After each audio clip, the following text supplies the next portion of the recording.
शाम का समय था। 5 सहेलियां गांव के पास एक बड़े आम के पेड़ की छांव में हंसी मजाक में मगन थीं।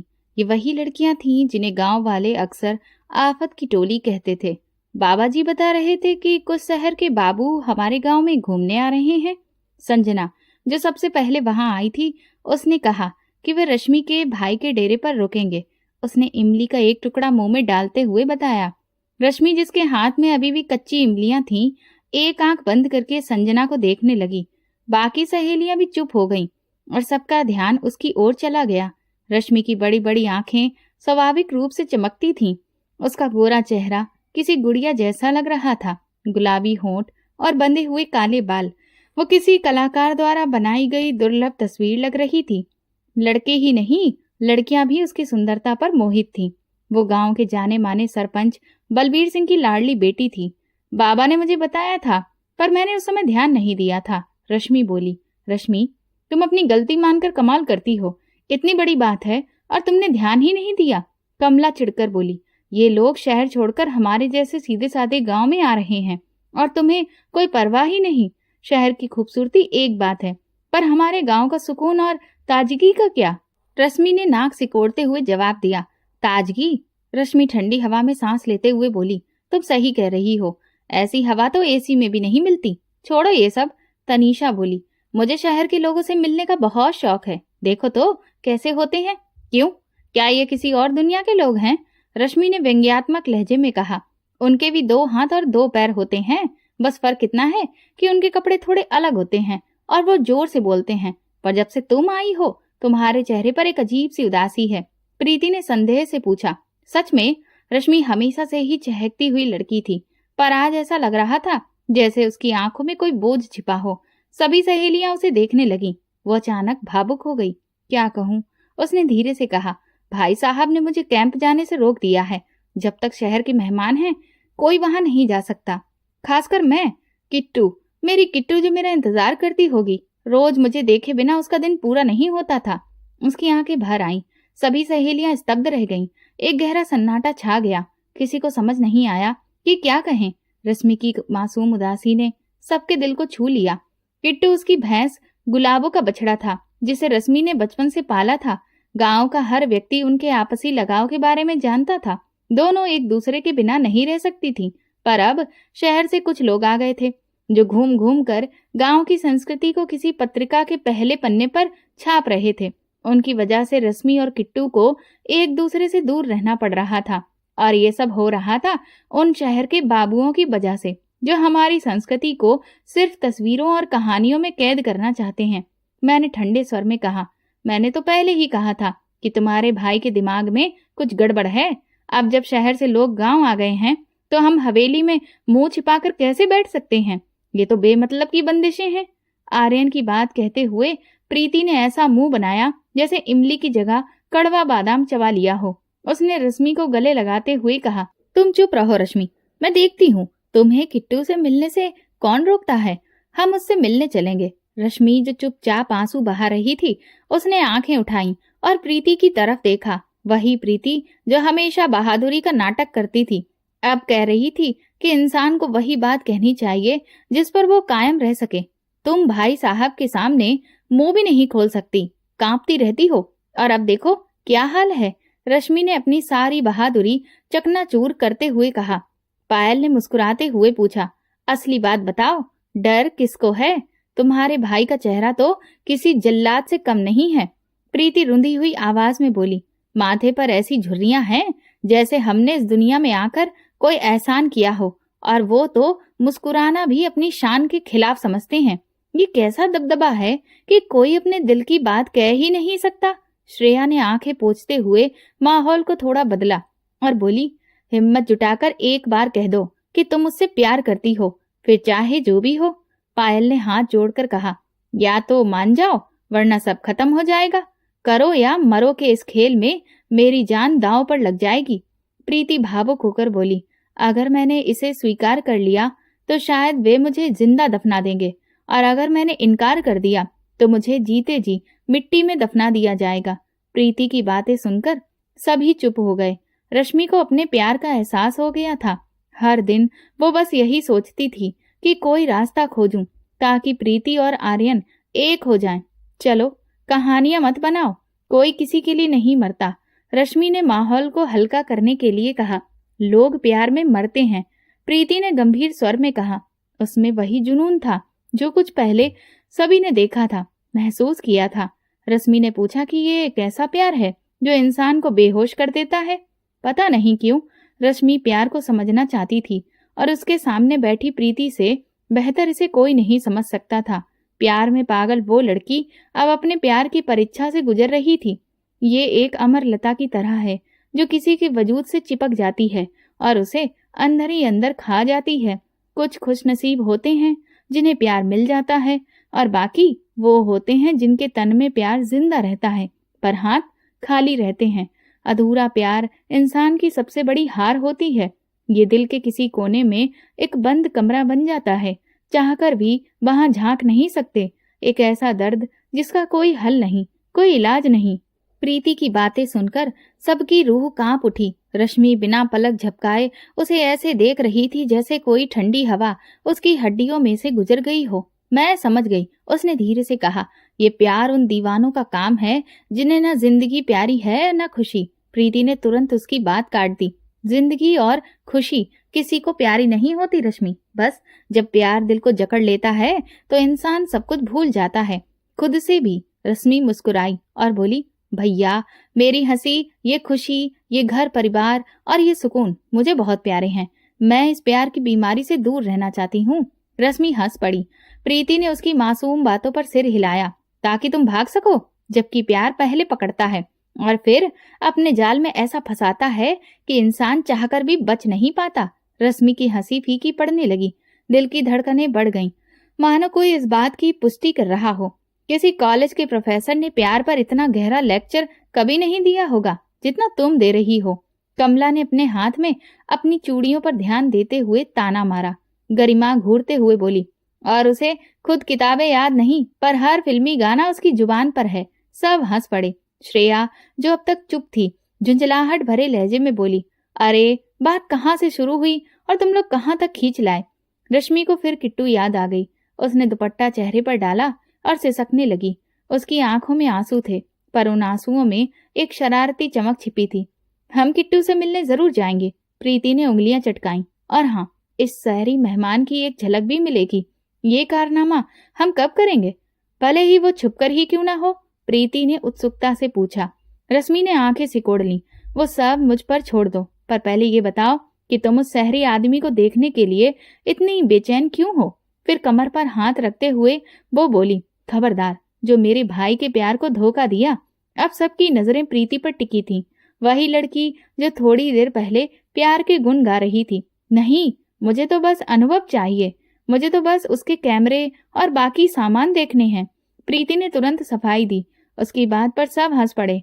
अरे मुन्ना चाचा, पायल हंसते हुए बोली। और फिर क्या, सबके चेहरे पीले पड़ गए। जैसे ही वे मुड़े, मुन्ना चाचा उनकी तरफ डंडा लेकर दौड़ते हुए दिखाई दिए। सारी लड़कियां खेत की पगडंडियों पर दौड़ती गिरती उठती रहीं।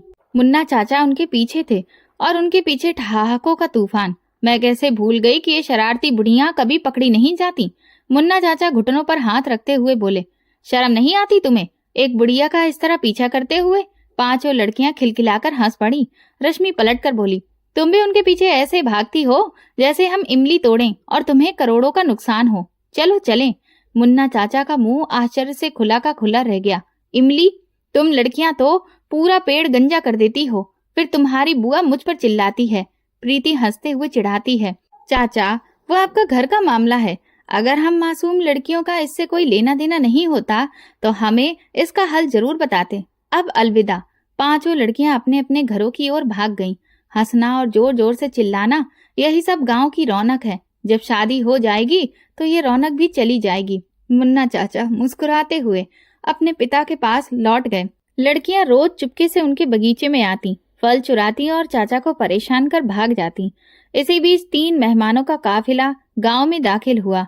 आर्यन के खास आदमी ने उनका स्वागत किया और सीधे टेंट में ले गए। काले बालों में जेल, गले में कैमरा लटकाए, अच्छे कपड़े पहने, गंभीर, लेकिन वो संजय कुमार थे, एक प्रसिद्ध अखबार के लेखक और फोटोग्राफर। उनके दोस्त राजीव और सहायक सुभाष उनके साथ थे। उम्मीद है रास्ते में आपको कोई परेशानी नहीं हुई होगी। सफेद कुर्ता पैजामा और कंधों पर क्रीम रंग का शॉल संभालते हुए आर्यन ने विनम्रता से कहा। नहीं, सफर आरामदायक था। हाँ, खूबसूरत नजारों ने दिल जरूर मोह लिया। संजय कुमार ने मुस्कुराते हुए हाथ मिलाया। प्रदीप, आपको आपका कमरा दिखा देंगे। मुझे एक जरूरी पंचायत में शामिल होना है। माथे पर झुर्रियां और होठों पर एक हल्की बुदबुदाहट पकड़ी तो उसने सामने खड़ी प्रीति से कहा, जो दीवार के एक तरफ से दूसरी तरफ झांकने का रास्ता ढूंढ रही थी। हवेली और कैंपों के बीच एक ऊंची दीवार थी जिसके आर पार बाहर की दुनिया देखी जा सकती थी। उफ, तुम्हारा भाई अभी तक हवेली नहीं आया होगा। जब तक आएगा हम अपना काम निपटा लेंगे। रश्मि ने अपना सिर पीट लिया। उसने पास पड़ा एक पत्थर उठाया, दीवार से टिकाया और चढ़ने को तैयार हो गई। श्रेया, पायल, कमला और गरिमा डर से कांप रही थीं, पर अनुभव और जिज्ञासा की आग उन्हें रोक नहीं पा रही थी। उसी क्षण कैंपों से संजय कुमार बाहर आया। एक तीखी आवाज दीवार के दूसरी तरफ से आवाज सुनाई दी। उसने पास खड़े एक कर्मचारी से पूछा, उस तरफ क्या है? वो एक हवेली है साहब। ये कहकर वो अपने काम में लग गया। संजय कुमार की नजर दीवार पर ही रुक गई। उसे पता ही नहीं चला कि क्या हुआ। वो धीमे कदमों से दीवार की तरफ बढ़ने लगा। इसी बीच रश्मि दीवार के इस तरफ पत्थर पर खड़ी थी और गरिमा चिंतित होकर बोली, अगर किसी की नजर तुम पर पड़ गई और वो भाई साहब यानी आर्यन का नाम ले ले तो क्या होगा? रश्मि ने मुंह बनाया। हम उनकी ठंडी निगाहों से डरने वाले नहीं हैं और मैं साफ कह दूंगी कि प्रीति को शहर के लोगों और उनके सामान को देखना था। रश्मि ने चुटकी ली। प्रीति चौंक गई। अरे, अब तो तुम मेरे प्यार को दुश्मनी समझने लगी हो। मैंने अभी इजहार भी नहीं किया और तुम पहले ही फैसला करने लगी हो। रश्मि एक पल के लिए चुप हो गई। उसे कोई जवाब नहीं सूझा। दीवार के उस पार से खनकती हुई हंसी आ रही थी और पास खड़ा संजय कुमार माथे पर हाथ रखे 3 लड़कियों की धीमी बातचीत सुन रहा था। ये खनकती हुई हंसी सुनते ही उसके चेहरे पर मुस्कान फैल गई। पहले वो मीठी आवाज, फिर ये हंसी, और अब दिल में हलचल मच गई थी। उस लड़की को देखने की चाहत उसके अंदर उमड़ पड़ी जिसे उसने अब तक सिर्फ सुना था। मानो उसकी हंसी ने दिल का मिजाज बदल दिया हो। मदहोशी में उसने पास पड़ा एक स्टूल उठाया, उसे दीवार से टिकाया और चुपचाप उस पर चढ़ गया। उधर रश्मि हंसते हुए पलट गई। रुको, पलटो मत।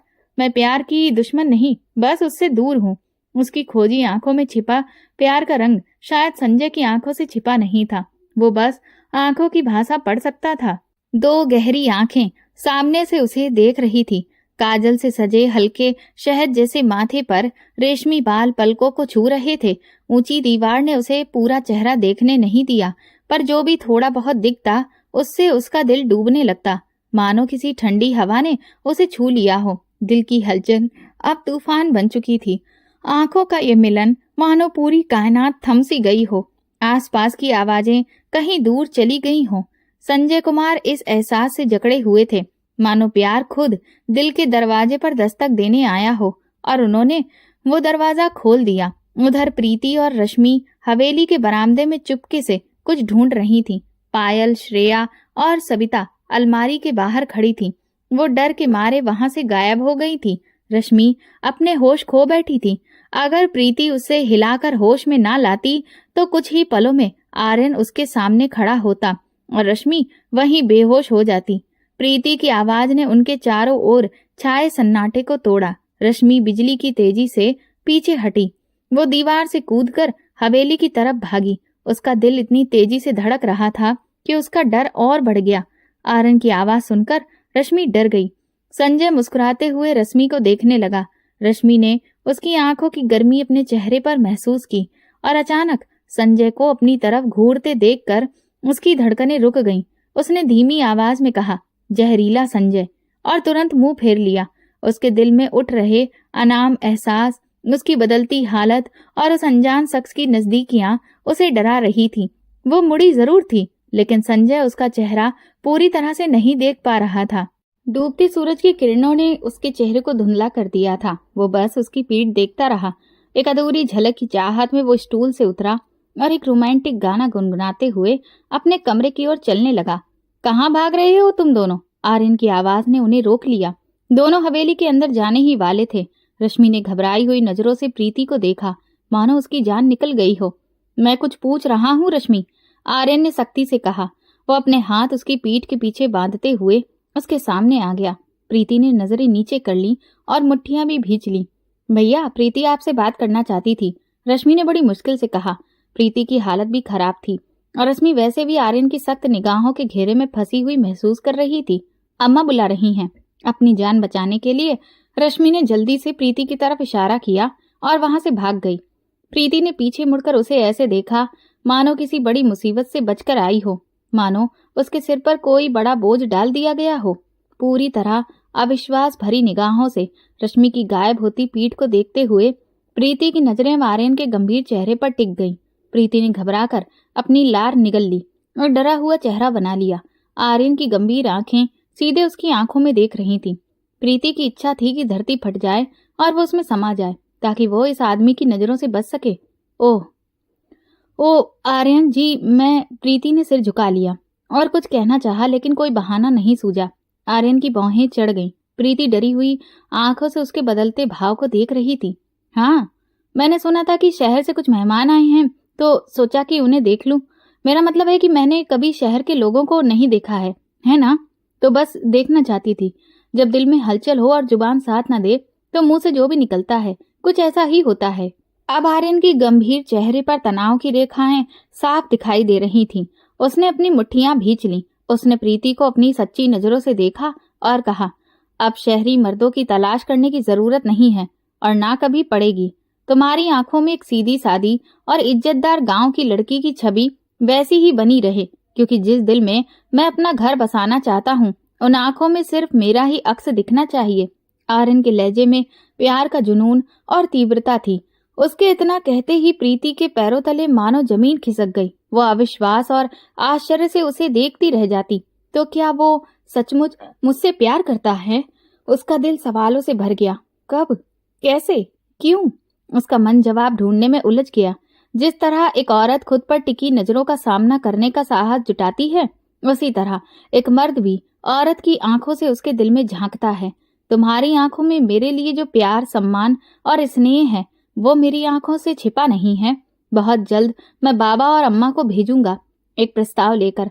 अपने घर पर मेरा इंतजार करना। और हाँ, मैं तुम्हारे मुंह से फिर कभी किसी और मर्द का नाम नहीं सुनूंगा। मैं इसे बिल्कुल बर्दाश्त नहीं करूंगा। ये कहते हुए आर्यन 2 कदम आगे बढ़ा। उसने प्रीति के कंधों से सरक रहे उसके दुपट्टे को उठाया, 2 उंगलियों की मदद से उसे धीरे से उसके सिर पर रखा और चुपचाप वहां से चला गया। उसके जाते ही प्रीति ने रुकी हुई सांस छोड़ी। उसका दिल अभी भी धड़क रहा था, पर अब उसमें डर से बढ़कर कुछ था, एक विश्वास या शायद प्यार। उसका दिल बच्चों की तरह गुदगुदा उठा था। होठों पर एक मीठी मुस्कान बस गई थी। मैं भी उन्हीं खुशकिस्मत लोगों में से हूँ। मुझे सचमुच मेरा प्यार मिल गया है। सिर उठाकर दूर तक फैले नीले आसमान को देखती हुई प्रीति मुस्कुराते हुए भाग गई। कमला हैरानी से पूछा। उसकी आंखों में सवाल थे और जिस तरह से उसने प्रीति को देखा वो कुछ ज्यादा ही चौंकाने वाला था। क्या तुमने आर्यन से बात की? वो तुमसे प्यार करता है? प्रीति शर्मा गई। उसने दुपट्टे का पल्लू दांतों तले दबाया और अपनी मुस्कान छिपाने की कोशिश की। हाँ, 100%, प्रीति ने धीमी आवाज में कहा। ठीक है भैया, एक का काम हो गया, अब दूसरे की बारी है, कमला ने मुस्कुराते हुए कहा और चुपचाप बैठी रश्मि की ओर इशारा किया। रश्मि ने थोड़ा भौहें चढ़ाई। उसके चेहरे पर उलझन और शर्मिंदगी साफ दिखाई दे रही थी। क्या मतलब? क्या तुम मेरी तरफ इशारा कर रही हो? उसने झिझकते हुए पूछा। इतनी भोली मत बनो रश्मि, पायल हंसते हुए बोली। क्या? हमने उसे कल देखा था। वो सांवला सा लड़का तुम्हें कैसे घूर रहा था। मैं कल शाम से बेचैन हूँ, बस उन्हीं आंखों की वजह से। रश्मि ने धीरे से कहा। भूल जाओ कि वो कोई बदमाश लड़का हो सकता है। मुझे तो बस अपनी किट्टू से मिलना है, श्रेया ने अधीरता से कहा। वो सब हवेली के लॉन में ठंडी घास पर बैठकर गपशप कर रहे थे। वहां प्रीति ने सबको आर्यन से अपनी मुलाकात के बारे में बता दिया था, पर रश्मि तो कहीं खोई हुई थी। सब कुछ उसके मन में उलझा हुआ था। वो कौन था? क्यों उससे मिलने के बाद उसका दिल पहले जैसा नहीं रहा? उसके दिल में एक बेचैनी और एक अधूरापन था। वहीं आंखें अब भी उसकी आंखों के सामने घूम रही थीं, गहरी और सीधे दिल तक। प्यार ने अपना असली रूप दिखा दिया था। वो कहानी जो अब तक एक सपने की तरह चल रही थी, अचानक ऐसा लगा जैसे किसी ने उसे बीच से फाड़ दिया हो। डायरी के आखिरी पन्ने पर यही दर्ज था, संजय कुमार और रश्मि की कहानी। बस इतना ही, संजना बालकनी में झूले पर बैठी निहार रही थी। चांद को निहारते हुए, डायरी को सीने से लगाए और गहरी सांसें लेते हुए। अब मुझे समझ आया कि रश्मि बुआ ने शादी क्यों नहीं की, क्योंकि वो प्यार में ठुकरा दी गई थी। पर हुआ क्या था? क्या संजय और रश्मि बुआ कभी मिले ही नहीं? अगर मिलते तो आज रश्मि जी अकेली ना होती। अगर संजय मर जाता तो रश्मि बुआ इतनी चुप न रहती। अम्मा कहती थी कि हमारे परिवार में बाहर शादी नहीं होती। इसका मतलब जरूर कुछ हुआ था। क्या संजय ने रश्मि बुआ को धोखा दिया? या ये भी हो सकता है कि संजय ने रश्मि बुआ को अपना बनाने से पहले ही तलाक दे दिया हो। कुमार, तुम तो इस दुनिया को अलविदा कह गए। अरे ऐसे कितने ही सवाल हैं जिनके जवाब अब ढूंढना बहुत जरूरी हो गया है। संजना की नजर चांद पर टिकी थी। उलझनों पर उलझनें थीं जिन्हें अब और नजरअंदाज नहीं किया जा सकता था। सीधा सफेद सलवार कुर्ता, सिर पर हल्का रेशमी दुपट्टा, कंधे पर बैग लिए वो डाइनिंग टेबल की तरफ बढ़ी, जहां उसकी माँ प्रीति अपने सादे चेहरे से नौकरानी को कुछ जरूरी निर्देश दे रही थी। उठो, कहाँ जा रही हो बेटी? प्रीति ने उसे कुर्सी खींचकर बैठते देखा तो गंभीरता से पूछा। माँ, मुझे यूनिवर्सिटी जाना है। कोई जरूरी काम है क्या? गिलास में जूस डालते हुए संजना ने सहजता से लेकिन शांत भाव से जवाब दिया। तुम्हारी शादी परसों है और तुम आज बाहर जा रही हो। अगर तुम्हारे पापा दादा को पता चला तो बहुत नाराज होंगे। सामने बैठी प्रीति की छोटी बहन सबिता मौसी ने थोड़े चिंतित स्वर में कहा। संजना की नजरें झुक गईं। वो बस इस हवेली की कठोर परंपराओं से अच्छी तरह वाकिफ थी। वैसे माँ, रश्मि बुआ ने अभी तक शादी क्यों नहीं की? संजना का ये सवाल सुनते ही प्रीति का हाथ जो उसके मुंह तक पहुंचने ही वाला था वहीं रुक गया। उसका चेहरा पीला पड़ गया। डाइनिंग हॉल में कुछ पल के लिए सन्नाटा छा गया। ऐसा लगा जैसे वो अतीत के किसी गहरे कुएं में उतर गई हो। संजना, मैंने तुम्हें कितनी बार कहा है कि ऐसे सवाल मत किया करो। मैंने तुम्हें पहले भी बताया है कि हम अपनी जाति से बाहर शादी नहीं करते और बिरादरी में उनके लिए कोई रिश्ता बचा ही नहीं था। प्रीति की आवाज में अब दम था। नजरें नीचे करते हुए संजना ने धीरे से सिर हिलाया। अब समझ में आया कि जब भी वो ये सवाल पूछती थी तो उसकी आंखों का रंग क्यों बदल जाता था। माँ, तुम्हें अपनी और पापा की शादी अच्छी लगी ना? सवाल अपने आप उसकी जुबान पर आ गया। हाँ बेटी, पर तुम बार बार ऐसे सवाल क्यों पूछ रही हो? अपनी शादी पर ध्यान दो। प्रीति अब भड़क उठी थी, क्योंकि माँ को अभी भी यकीन नहीं हो रहा कि हम 21वीं सदी में जी रहे हैं। इस हवेली के पुराने रीति रिवाज किसी पिछड़े जमाने के लगते हैं। बेटी बिरादरी से बाहर शादी नहीं कर सकती, और बेटा चाहे तो बिरादरी से बाहर शादी कर सकता है। तो कभी कभी लगता है कि तुम मुझसे असली वजह छुपा रही हो, संजना ने कड़वाहट से कहा और कुर्सी से उठते हुए तेजी से आगे बढ़ गई। प्रीति ने उसकी पीठ की तरफ देखा और नजरें बचा ली। उसे अपनी बेटी में वही बगावत और तेवर महसूस हुए जो बरसों पहले किसी की आंखों में देखे थे। बागी मत बनना संजना, वरना जिंदगी बहुत मुश्किल हो जाएगी। पीछे से माँ की आवाज आई, थकी और टूटी हुई। संजना के कदम ठिठक गए। उसकी आंखें नम थीं, मानो किसी ने उसके दिल पर पांव रख दिया हो। अगर वो बागी होती तो चुपचाप शादी के लिए हाँ या ना कह देती। माँ, अगर अपनी भावनाओं और अपने अधिकारों को दबाना ही समझदारी है तो मैं बागी नहीं हूँ, पर फिर भी जिंदगी आसान तो नहीं है ना। ये कहकर संजना बिना पीछे देखे बाहर चली गई। प्रीति की आंखें नम थीं। उसने जाते हुए संजना की पीठ की ओर देखा। फिर उसकी नजर उस कमरे पर पड़ी जहां गुलाबी सलवार कुर्ता पहने रश्मि चुपचाप खड़ी बेजान आंखों से उन्हें घूर रही थी। प्रीति की आंखों में एक बेबस माँ का भाव साफ झलक रहा था।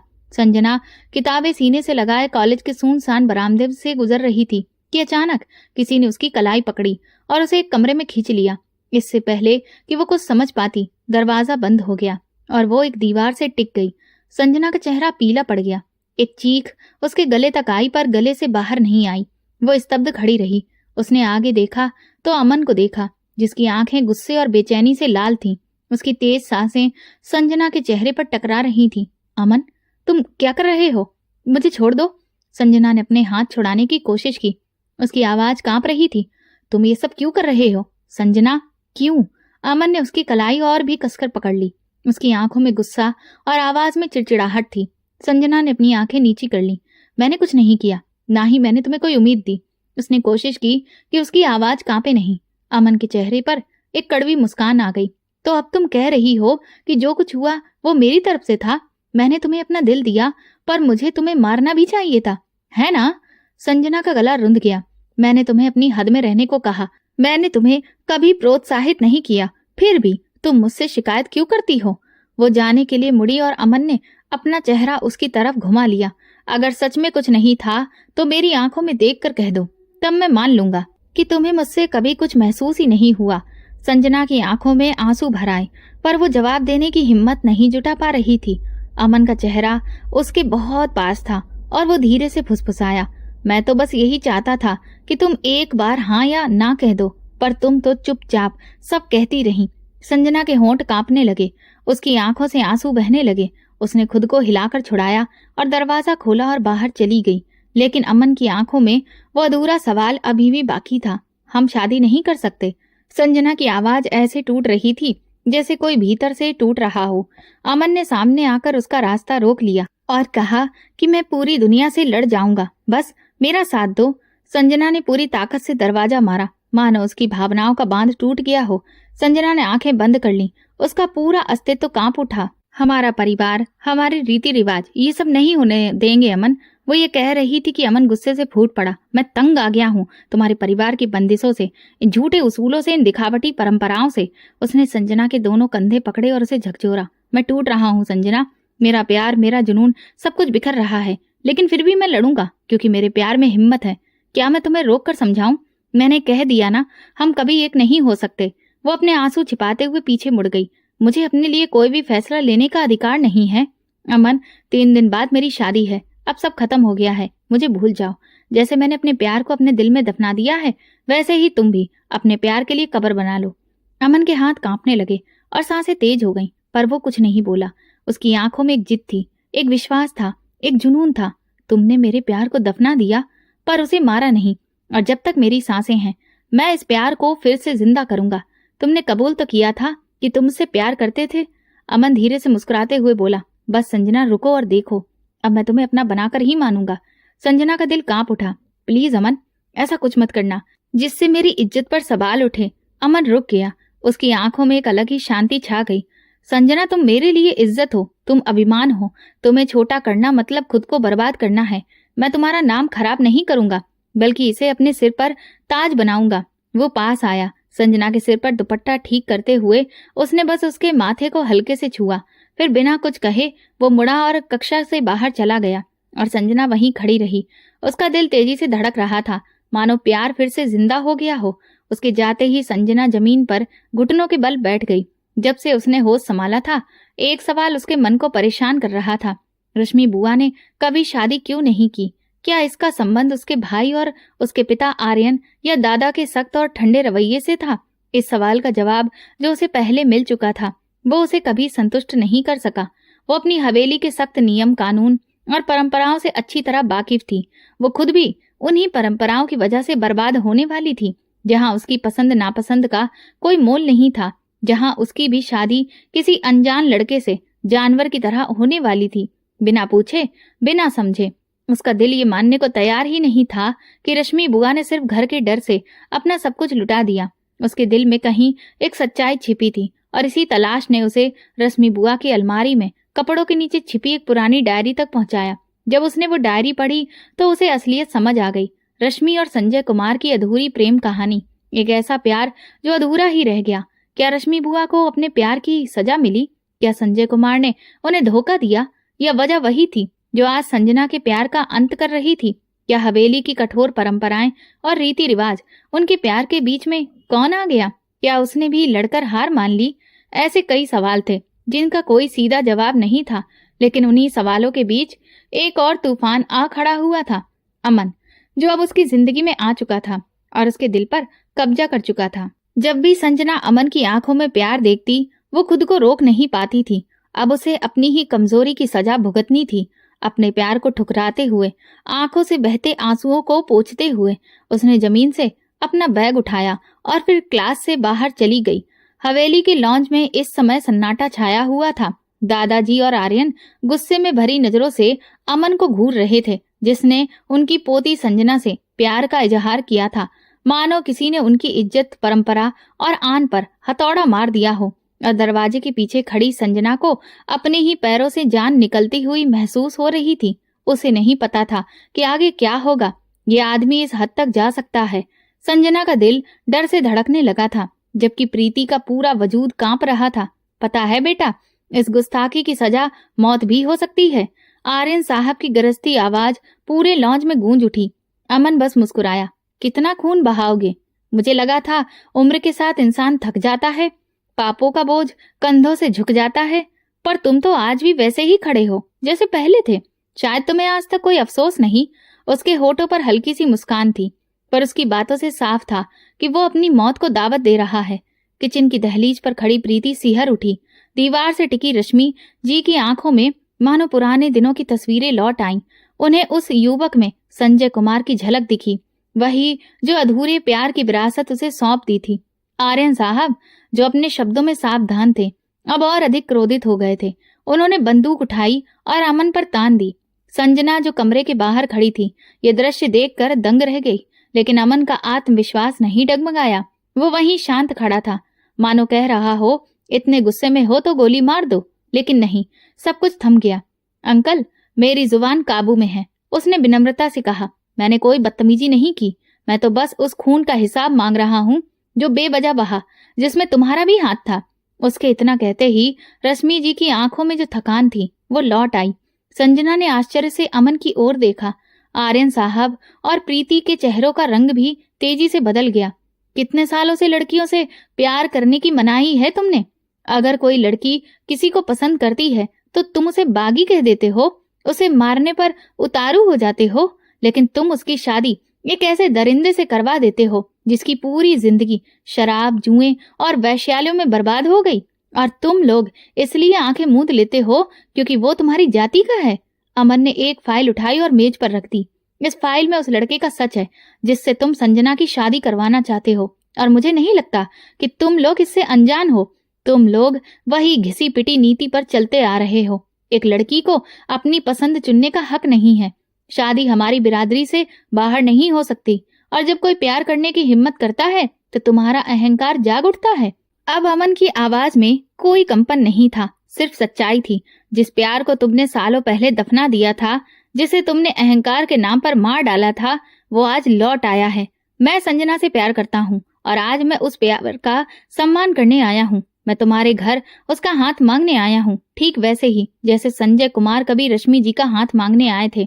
अपनी जगह से उठते हुए वो बोल रहा था, और रश्मि बुआ कलेजा थामे खड़ी थी, मानो कोई पुराना जख्म फिर से ताजा हो गया हो। संजना जमीन पर बैठी रही। उसके लिए ये सब किसी तूफान से कम नहीं था। हैरानी और यकीन न कर पाने की हालत में उसकी आंखें खुली की खुली रह गईं। क्या इतिहास फिर दोहराया जाएगा? क्या किसी और प्यार का कत्ल होगा? क्या किसी की सांसें फिर से सिर्फ इसलिए छीन ली जाएंगी क्योंकि उसे किसी से प्यार हो गया था? अमन की आवाज गूंज रही थी, मानो संजय कुमार बरसों पहले मारा गया हो। वो आपकी हवेली में हाथ जोड़कर सम्मान से आया था, अपना प्यार, अपनी जान मांगने, लेकिन आपने सम्मान के नाम पर, आबरू के नाम पर उसका सब कुछ छीन लिया। आपने उसकी सांसें तक छीन ली। अपनी ही बहन रश्मि की आंखों के सामने उसके प्यार का अंत कर दिया। वो चीखी, उसने गिड़गिड़ाया, लेकिन आपको जरा भी दया नहीं आई। आती भी क्यों? उसने प्यार किया था जो आपके नियमों के हिसाब से गुनाह है। उसने आपको अपनी पसंद बताई थी, उसने आपसे शादी की इजाजत मांगी थी, और आपने उसकी दुनिया ही उजाड़ दी। क्या तुम्हें वो दोपहर याद है जब धूप अपने चरम पर थी और तुम दोनों उसका गला पकड़कर इसी हवेली के खुले आंगन में ले गए थे, जब रश्मि रोते हुए तुम्हारे पीछे दौड़ी थी और तुमने उसके सामने ही उसके प्रेमी के सीने में गोली मार दी थी? क्या तुम्हें वो पल याद है? क्या तुम्हें संजय कुमार के वो हाथ याद हैं जो आखिरी बार तुम्हारे सामने जुड़े थे? क्या तुम्हें उसकी वो मुस्कान याद है जो आखिरी बार तुम्हारी हवेली की दहलीज पर थी? तुम कहते हो कि प्यार इज्जत का सौदा है, तो बताओ आर्यन साहब, जब तुमने अपने प्यार को स्वीकार किया तो वो जायज कैसे था? तुमने सब कुछ माफ क्यों कर दिया और संजय को मौत मिली? क्या तुम्हारा घमंड तभी जागता है जब लड़की तुम्हें अपनी पसंद बताती है? ये घमंड नहीं, ये क्रूरता है, ये अन्याय है। अमन की आवाज कांप रही थी, लेकिन वहां उसमें कोई डर नहीं था तो सिर्फ सच्चाई का जुनून। रश्मि की सिसकियां हवेली की दीवारों से टकराकर लौट रही थी। संजना को लगा कि अब उसका दिल धड़कना बंद कर देगा। प्रीति भी कांप रही थी, वो इस क्रूरता की गवाह थी। उसने अपनी सबसे प्यारी दोस्त रश्मि को टूटते और बिखरते देखा था। रश्मि की आंखें भर आईं। उसने कहा, हाँ, उन्होंने संजय को मार डाला था। मैंने अपनी आंखों से देखा। मैं चीखी, रोई और गिड़गिड़ाई, लेकिन बाबा और भैया साहब ने मेरी एक भी बात नहीं सुनी। मैं कहती रही, मुझे भी मार दो, मैं संजय के बिना कैसे रहूंगी। मैं इस बोझ के साथ कैसे जीऊंगी कि मेरा प्यार किसी की मौत का कारण बन गया। लेकिन उन्होंने मेरी एक भी नहीं सुनी। उन्होंने हम दोनों को प्रताड़ित किया, लेकिन मैंने कभी किसी और से रिश्ता नहीं बनाया। हर बार जब मेरी शादी तय करने की कोशिश की गई, मैंने मना कर दिया, भाग जाने की धमकी दी। हर बार भाग गई, लेकिन हर बार मैं संजय के नाम पर रहती थी। भागने की धमकी सुनकर मेरे पिता और भाई बदनामी से डर जाते थे, पर जब वो मेरी जान मुझसे छीन रहा था तो उसे कोई तकलीफ नहीं हुई। वो कहता है वो मुझसे प्यार करता है। लोग ऐसे ही होते हैं।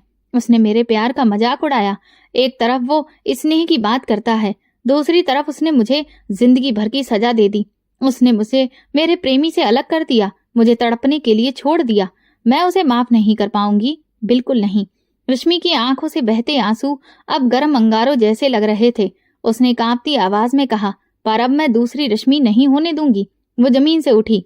उसके बाल बिखरे हुए थे, उसके कपड़े गीले थे, उसकी आवाज में दर्द और जिद दोनों थी। प्यार मेरे लिए जहर बन गया है, पर अब मैं इसे किसी और के लिए जहर नहीं बनने दूंगी। तुम संजना से प्यार करते हो ना? उसने अमन की तरफ देखते हुए कहा। तो ले जाओ इसे। प्यार अब नहीं मरेगा। वो बहुत थक गई है, अब उसे सुकून चाहिए, उसे खुशी चाहिए। वो रुकी और अमन को गहराई से देखते हुए बोली, लेकिन पहले ये बताओ कि तुम्हें मेरी कहानी कैसे पता? तुम कौन हो? अमन ने उसकी आंखों में देखा और उन आंखों में संजय कुमार की छवि दिखी। उसकी गहराई वही थी, वही सच्चाई। आंटी, अमन की आंखें नम थीं और आवाज कांप रही थी।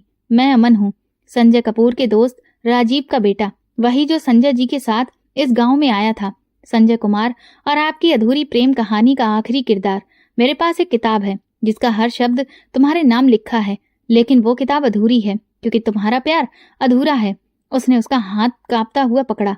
रश्मि जी का हाथ पकड़ते हुए बोली, फाड़ दो इसे, फेंक दो इसे। रश्मि ने हाथ खींचते हुए गहरी आह मुस्कान दी।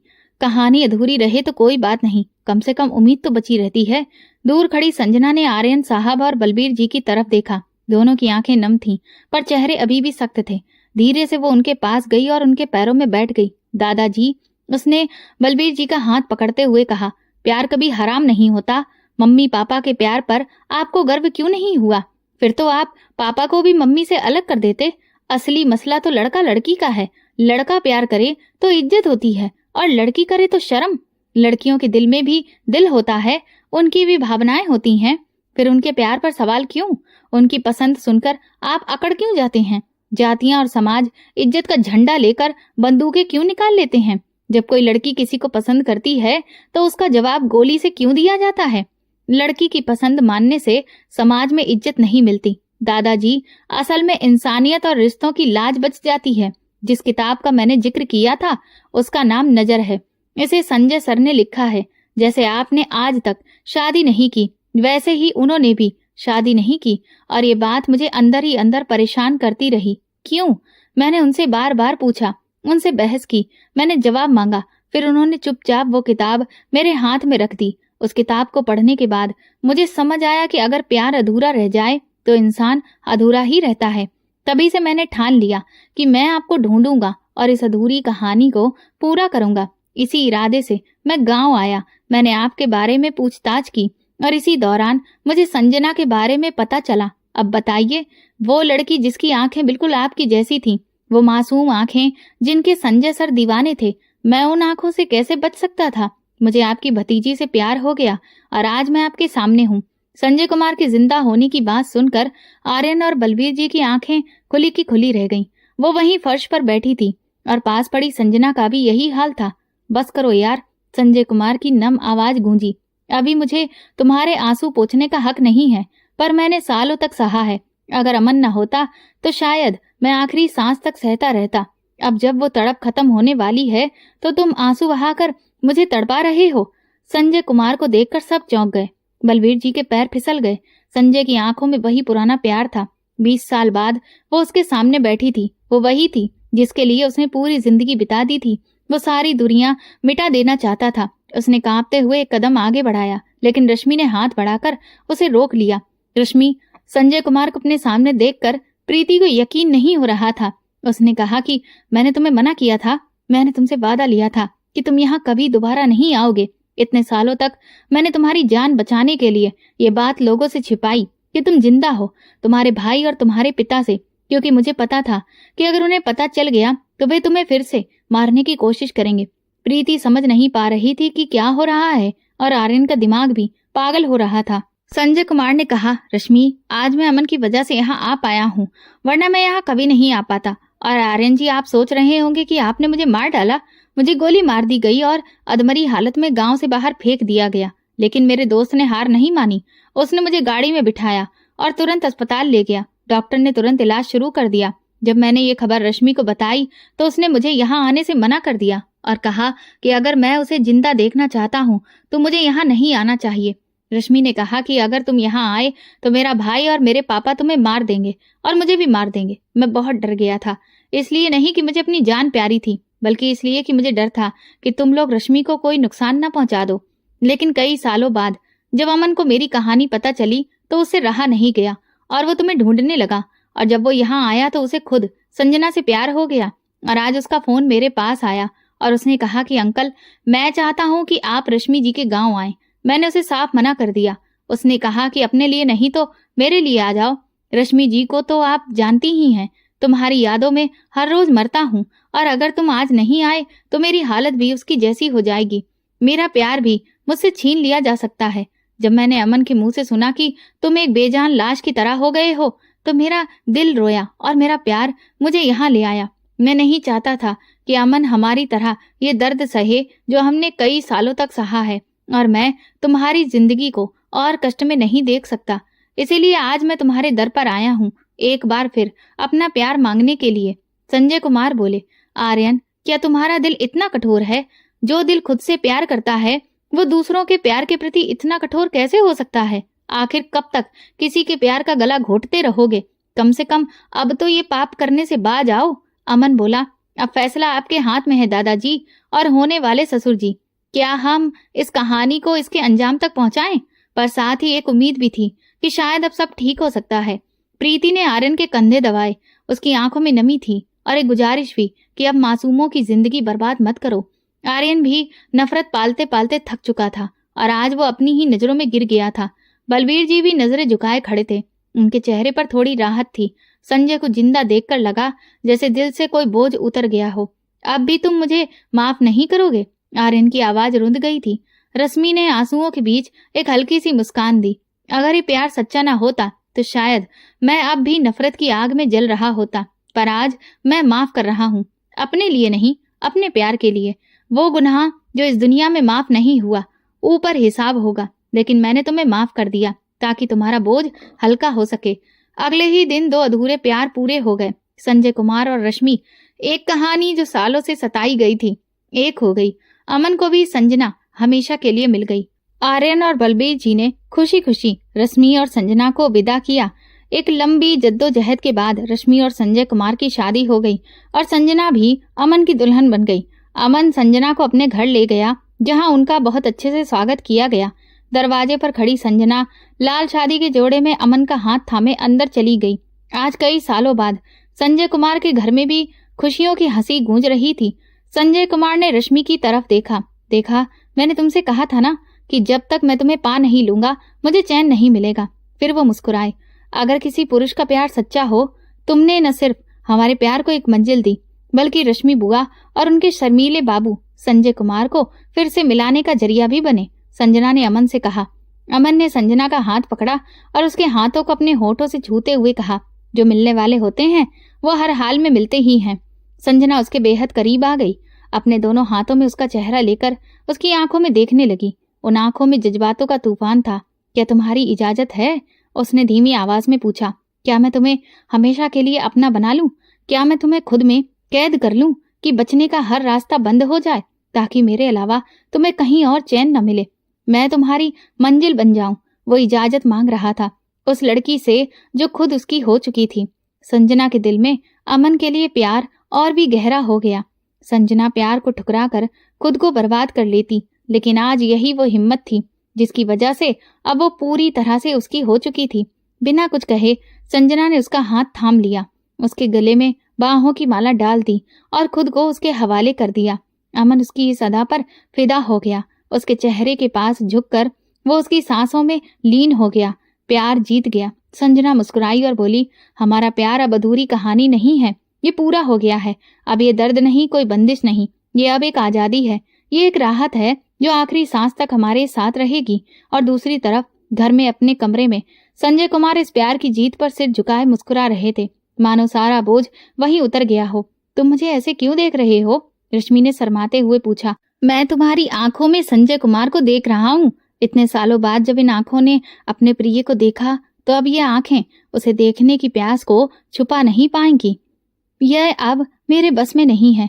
रश्मि ने मुस्कुराते हुए ये सब कहा और अपना सर संजय कुमार के सीने पर रख दिया, वही जगह जहां कभी दिल धड़कता था। उस दिल की हर धड़कन आज बस एक ही नाम दोहरा रही थी, रश्मि। पहली नजर नाम की वो किताब जिसका हर शब्द प्यार से लिखा गया था अब पूरी हो चुकी थी। अब उसमें सिर्फ रश्मि और संजय कुमार की ही नहीं बल्कि संजना और अमन की भी कहानी थी, क्योंकि इन दोनों के प्यार के बिना वो पहली कहानी भी अधूरी थी। अब किताब का आखिरी पन्ना लिखा जा चुका था। प्यार कोई गुनाह नहीं है, प्यार सिर्फ प्यार है। प्यार एक साधारण इंसान को एक बेहतर इंसान बनाता है। दोस्तों, हर इंसान को प्यार करने का हक है, अपना जीवन साथी चुनने का हक। एक बेहतर जीवन साथी वो होता है जो एक अच्छा इंसान हो, मान सम्मान और प्यार देता है। जातिगत भेदभाव समाज के लिए जहर के समान है। भेदभाव के नाम पर दो प्यार करने वालों को अलग करना, उनकी जिंदगी बर्बाद करना पाप के समान है। हमारे समाज में कई तरह की विडंबनाएं हैं जिसमें जाति व्यवस्था, लड़के लड़की में भेदभाव अहम स्थान रखते हैं। इनकी वजह से आज भी हमारा समाज उतना विकास नहीं कर पाया है जितना होना चाहिए था। प्यार इंसान की जिंदगी को खूबसूरत बनाता है। अगर ये सही इंसान के साथ हो तो इसका खुले दिल से स्वागत करें, किसी की जिंदगी बर्बाद ना करें।